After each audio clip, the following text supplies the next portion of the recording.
Welcome back to Posture Lab number 5. Today we are covering downward facing dog, adho, mukha, svanasana. This is probably one of the most commonly known yoga poses.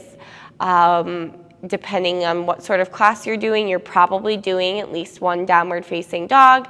Most people, whether you practice yoga or not, know in general what this pose looks like. So it's going to be a pretty quick video. There's not too much to cover. If you are curious about more of getting into down dog and moving through it maybe in a sun salutation, you can check out my introduction to chaturanga, vinyasa, and sun salutations video that will kind of go over that as a whole. But this, we are just covering the alignment for downward facing dog. Now, for your down dog, what is the correct distance of your hands and your feet? So if you're in down dog, it's an inverted V shape. Some people I see really wide. This doesn't feel too nice. But some people I see really short, and this isn't really doing too much. So what really is the correct distance? Now, it might be a little bit different for you, but in general, I'll have you grab a plank pose. Stack your shoulders over your wrists and look down between your thumbs. You should feel like your hips and your ribs are squeezing towards each other, so a little tuck of your tailbone, and then lift your hips up and back.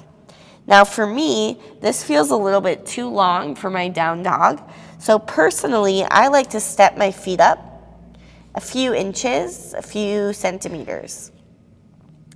And this feels just right for me.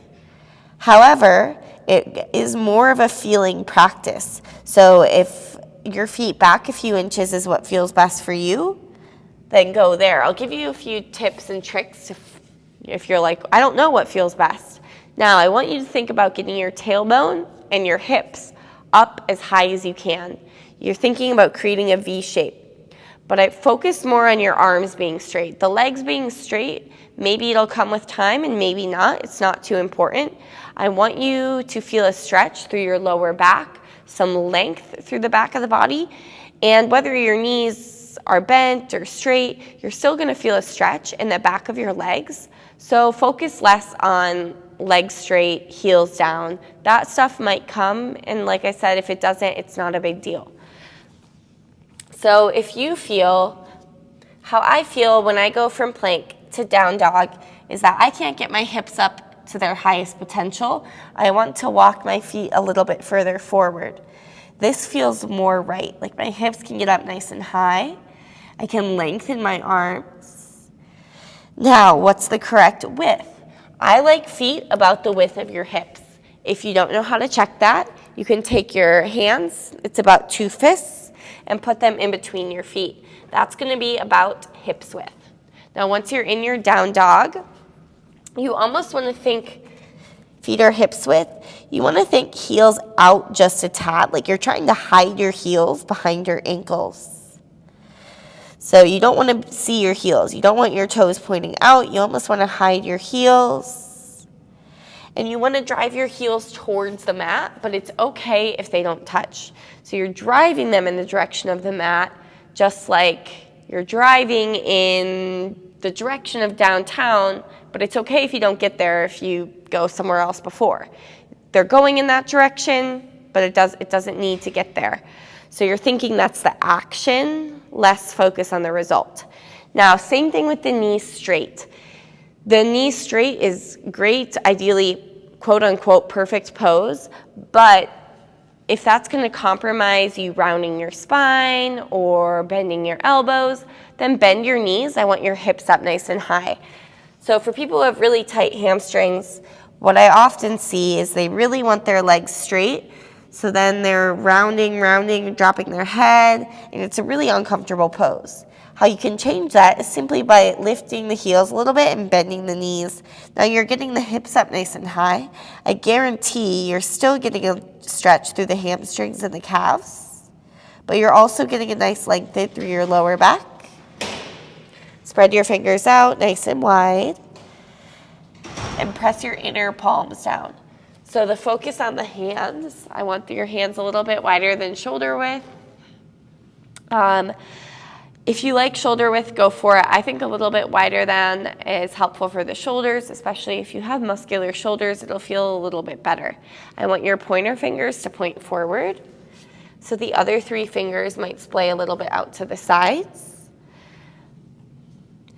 Fingers are spread out. If they're close together, you're going to feel some pressure on your wrists. Hands spread out, pointer fingers pointing forward, inner palm pressing down.